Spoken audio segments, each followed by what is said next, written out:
Something was stolen from me. Nora Willauer is a master's student at the Cleveland Institute of Music, and she's sharing Me Too stories through songs. I had my own relationship with this movement and started talking to my friends and realizing that pretty much every single person has some sort of energy around the Me Too movement, male or female, especially female. Everyone either has had something happen to them or knows a really good friend who has had something happen to them. So it's way more prevalent than I ever thought. He stumbled into my bedroom. Feelings about harassment and assault often go unspoken. But Willauer thought music could get people talking. So she put her songwriting skills to use, first writing a story about a friend's experience, then advertising to strangers the opportunity to share theirs. So they're all totally co-written. So I'll interview my story source and then we'll sit together and edit together and pick out important lines together and go back over and back over and back over the story until we're both just like seeped in it. During the week, we could do it. Dina Black heard about her project through RAINN, the Rape and Incest National Network, and the two began meeting last year.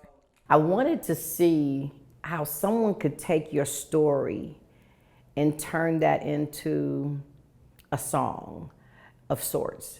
And what type of therapy would that really allow me? And in the beginning of the bridge, will sort of be like more free and sort of just like vocal. Together they wrote the song My Father Said.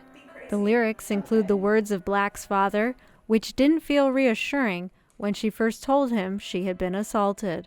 He said, "Do you have your legs? Do you have your arms?" And I said, "Yes." He said, "Then you'll be okay." And I'm like, what?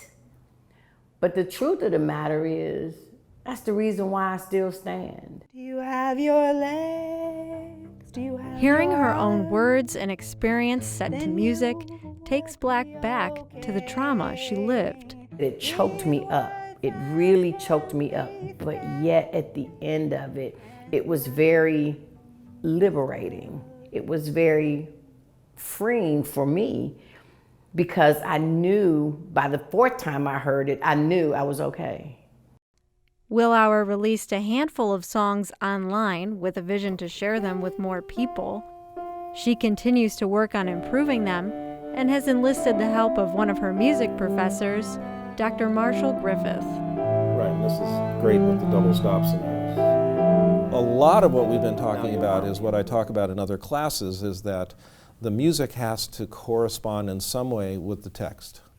If the character is simple, then the music is simple. If the character is complicated or undergoing something complicated, then the music should be more complicated. I want to learn how to write songs that people want to listen to. So basically, write a song that's catchy enough and powerful enough that even though the content is really hard to listen to, people want to listen to it. You're a bully. Willauer's latest song has a punk feel, and she's weighing how much of the details of the Me Too stories to include in the lyrics.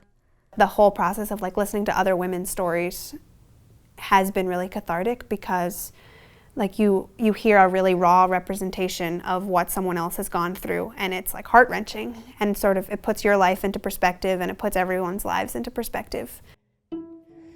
A feather reminds me of my son. I wish that I could show him how strong I have become.